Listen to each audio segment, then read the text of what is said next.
Besides this type of venting, we also have custom ventings. If you want more rows, if you want less rows, if you want bigger holes, smaller holes, we can do all customized venting for you. These are also very popular with products such as pickles, olives that carry a lot of moisture, that literally carry a lot of water. This will help drain the water through the elevator, again, increasing the efficiency. So I highly recommend for all of you to check if you have venting in your buckets. It would really increase the life of the elevator, and it will increase the life of your bucket, and most important, the efficiency. I had a customer the other day that called, and he said, Mario, I have a problem with your bucket. It's falling apart. And I said, well, I'm sorry about that. He has given it proper maintenance. He did everything that he wanted, that he should have done in the bucket. And then I asked him, well, for how long have you had your bucket? And he said, 13 years. And I said, what kind of bucket is this? He said, it's a poly bucket. I was like, well, you're very lucky. It lasted 13 years. Very good for you. It's time to change and buy a new one.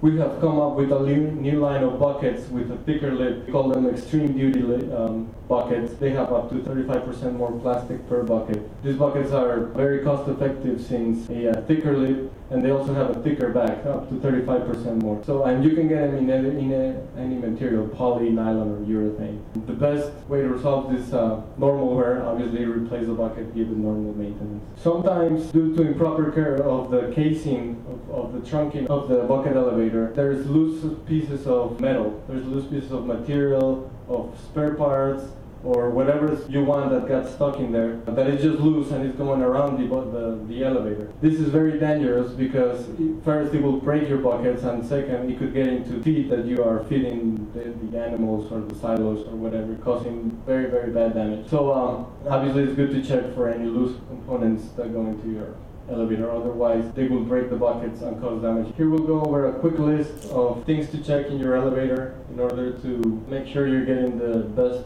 capacity out of it. First, bucket venting, we already explained. It will help you when the bucket is going up, having a greater capacity, and when the bucket is going down, having a lighter weight and letting the airflow.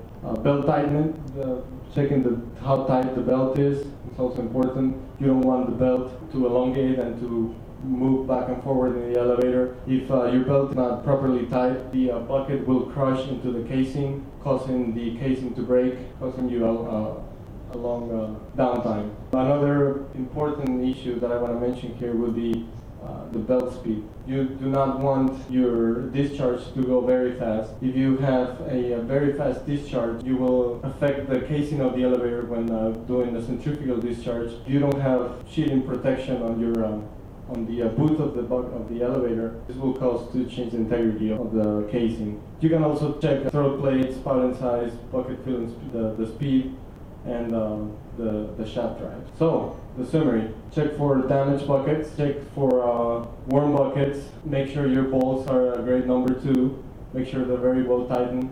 We usually recommend a hex nut that has a nylon insert, but this will allow for your fastening system. This will allow for the to avoid shaking of the bucket as it's being moved in the elevator. You know, just maintain a clean booth area. Check the throat plate and adjust it necessary. Clean around the elevator and drive equipment. Make sure that you're using the right material for the right application, and I am sure that you will have a longer life for your bucket. Before I finish, I'd like to thank you for the opportunity to go over these easy but simple tips that will help you with your bucket life. I'd like to thank you. Thank you very much.